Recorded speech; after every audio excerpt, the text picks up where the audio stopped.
प्यारे बंधुओं, मैं पहले के वीडियो में चर्चा कर चुका हूँ कि माइंड कंडीशनिंग क्रिएटिविटी में कितना फ़र्क डालता है, कितना ज़रूरी है।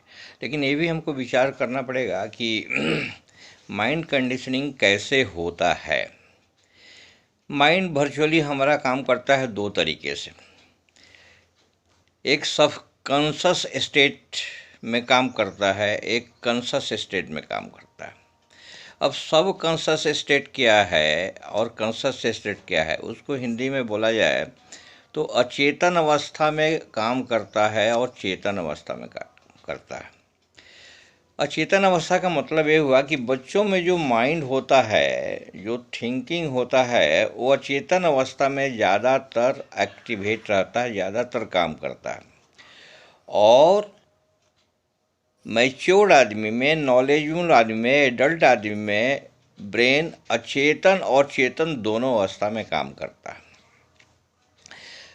दोनों के बारे में शॉर्ट में बताऊंगा कि अचेतन अवस्था में यानी बच्चों के दिमाग में जो कुछ भी दिया जाता है वो सीधा रिसीव करते हैं, अपनाते हैं और वो जीवन के लिए एक अपना ज्ञान, नॉलेज के रूप में रख लेते हैं। एडल्ट में जो चेतन अवस्था काम करता है वो सब कॉन्शस माइंड, वो जो है सेलेक्टिव होता है। वो सोचता है एक करना चाहिए, न करना चाहिए, इसको अपनाएं न अपनाएं। इवन एडल्ट भी जब कोई क्लास रूम में जाते हैं क्लास अटेंड करने के लिए, तो सब कॉन्शस स्टेट ऑफ माइंड में रहते हैं। माने जो शिक्षक बताते हैं, जो प्रोफेसर बताते हैं, वो भी वहाँ पूरा का पूरा रिसीव करते हैं।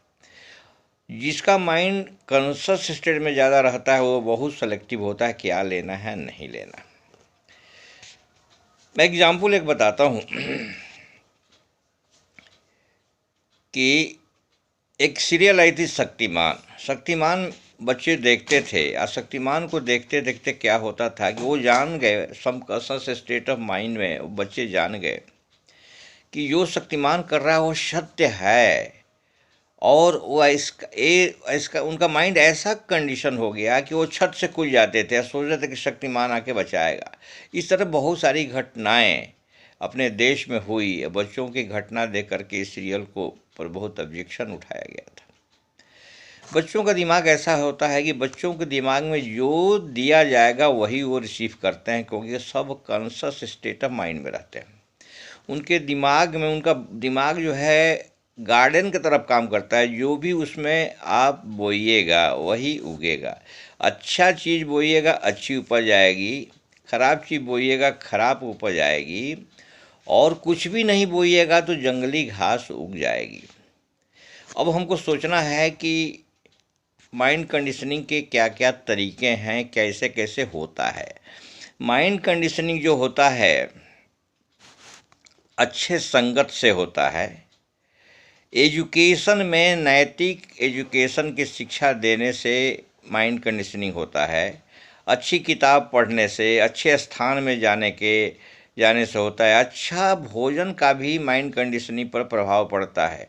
अच्छी चीज़ें देखने से, टीवी, वीडियो, सिनेमा, सीरियल्स, ये देखने का बहुत बड़ा प्रभाव पड़ता है। इसमें ज़्यादा प्रभाव थोड़ा इसलिए पड़ता है कि यहाँ देखने का और एक्शन का दोनों काम एक साथ ब्रेन में जाता है, इसका इफेक्ट थोड़ा ज़्यादा ही होता है। अच्छे म्यूजिक का भी प्रभाव पड़ता है। हम जो ओम का प्रोनाउंसिएशन करते हैं, इसका हमका ब्रेन का जो है नर्व सिस्टम एक्टिवेट होता है, और वही नर्व सिस्टम एक्टिवेट होता है जिसमें हमको अच्छे आचरण की प्रवृत्ति पैदा होती है। पूजा वगैरह करने से भी हमको स्पिरिचुअलिटी के तरफ जो है ब्रेन एक्टिवेट होता है। कुछ ब्रेन जो है हमारा हेरिडिटी से भी प्रभावित होता है।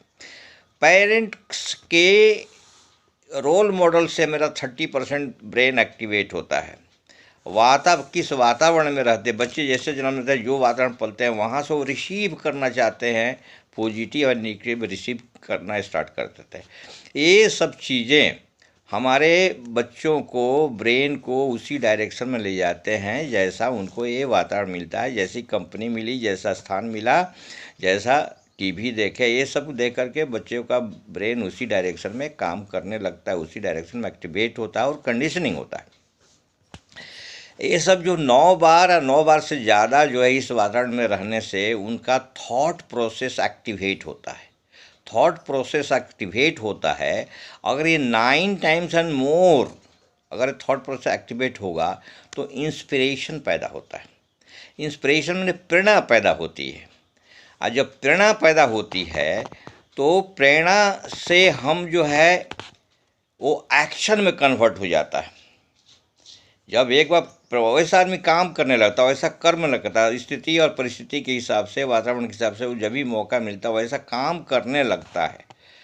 और ये काम अगर 21 बार वो करते हैं तो वो जो है उनकी आदत बन जाती है, उनकी आदत बन जाती है। और वो आदत को अगर 40 टाइम्स 40 बार अगर रिपीट करते हैं तो वो जो है उनका एक कैरेक्टर बन जाता है, उनका एक ब्लड में आ जाता है और संस्कार बन जाता है।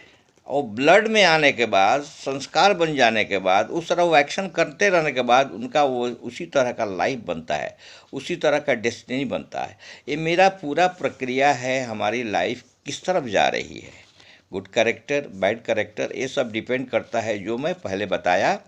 क्या गुड कंपनी,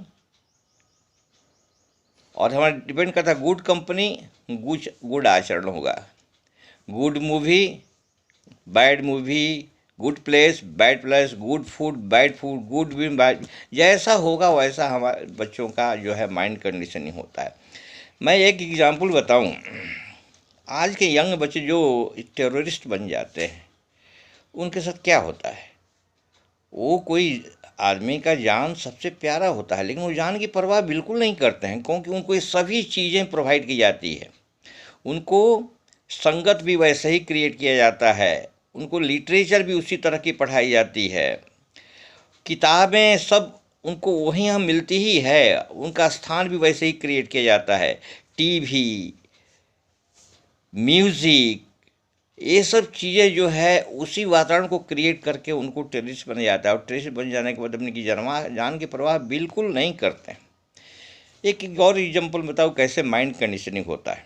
एक मॉक ड्रिल किया गया, एक आदमी को बोला गया कि देखो भाई, आपका जो ब्लड ग्रुप है एक पर्टिकुलर आदमी के ब्लड ग्रुप से मिलता है, वो बहुत इमरजेंसी में उसका जान का खतरा है। आप ब्लड देने से उसकी जान बच जाएगी, आप ब्लड नहीं देने से वो चला जाएगा दुनिया से। वो आदमी बहुत परसू करने के बाद, बहुत उसका पीछा करने से वो ब्लड देने के लिए तैयार हो गया, और जब ब्लड देने के तैयार हो गया, बट एक्चुअल में उसका ब्लड लिया नहीं जा रहा था। उसको ब्लड देने के लिए बेड पर लिटा दिया गया, उसको इंजेक्शन, सिरिंज इंजेक्ट कर दिया गया ब्लड, वो जो है उसके पीछे में ब्लड की बोतल टांग दी गई और स्टार्ट हो गया। और ये सभी डॉक्टर एक्टिंग कर रहे थे, बोलते थे हाँ ब्लड लेना चालू करिए, वो सुन रहा है, हाँ ब्लड अभी थोड़ा सा और रह गया, अच्छा अच्छा और थोड़ा चलने दीजिए और हो जाएगा, अच्छा अच्छा ठीक है बोतल निकाल दीजिए, हाँ दूसरा बोतल लगा दीजिए, तीसरा बोतल, वो सभी सुन रहा है। लेकिन जिस पाइप से ब्लड निकाला जा रहा है वो पाइप तो बंद था। अब पाइप बंद था, ऐसा करके उसको जो है 2 बोतल 3 बोतल्स ब्लड निकाले गए, वो एक्टिंग किया गया, लेकिन पाइप के तो बंद कर दिया गया था, ब्लड एक्चुअल में निकाले नहीं जा रहे थे। जब वो बेड से रिलीज़ किया गया तो उसको चला नहीं जा रहा था, वो बहुत थका थका महसूस कर रहा था, अपने को टायर्ड महसूस कर रहा था। उसको खाने पीने का सब इंतजाम किया गया, पूरा एक्टिंग किया गया, अंत में जो है वो कमज़ोर हुआ। क्यों? उसका माइंड कंडीशनिंग ऐसा हुआ, उस पर साइकोलॉजिकल इफेक्ट माइंड का ऐसा पड़ा, माइंड पर ऐसा पड़ा आकि वो रियल में वीक हो गया। इस तरह क्या होता है कि माइंड कंडीशनिंग का इतना सारा असर है।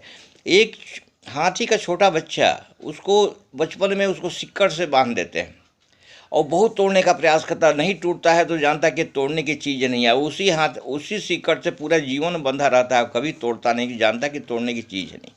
एक पिंजड़ा में जो चूहा फंसता है, रात भर फंसने के बाद निकलने का प्रयास करता, और निकलने का प्रयास करने के बाद देखता कि निकलने की यहाँ जगह नहीं है, फिर वो टायर्ड हो जाता है, फिर सवेरे जब उसको भगाया तो भागता नहीं, वो जानता है कि निकलने की जगह नहीं है। इस तरह माइंड कंडीशनिंग होता है। बच्चे हो, बड़े हों, जानवर हो, माइंड कंडीशनिंग ऐसा होता है, ऐसे वातावरण करके अगर हम अपने बच्चों को क्रिएटिव डायरेक्शन में माइंड कंडीशनिंग करें, वैसा वातावरण क्रिएट करें, तो बच्चे क्रिएटिव भी होंगे और अच्छे काम की तरफ प्रवृत्त होंगे। और इस तरह दुनिया में जो अच्छे से अच्छे उन्नति से उन्नति काम करते हैं, कर सकते हैं। हमारा साइंटिस्ट लोग को भी अच्छे अच्छे वातावरण क्रिएट किए जाते हैं, तभी एक साइंटिस्ट बनते हैं। उनको क्रिएटिव की तरफ भी डाइवर्ट किया जाता है, ट्रेनिंग दिया जाता है। तो अच्छे काम और बुरे काम का हमको सेलेक्ट करना है, हमको गार्जियन ध्यान देना है कि बच्चे हमारा कहाँ पर जा रहे हैं, किस वातावरण में। गार्जियन को ध्यान देना है कि इनका कंपनी कैसा है। कंपनी पे बहुत ज़्यादा ध्यान देना। कंपनी का प्रभाव जो है, संगत का प्रभाव 70% सबसे ज़्यादा पड़ता है। बच्चों को ध्यान देना है कि इसका दोस्त कैसे है।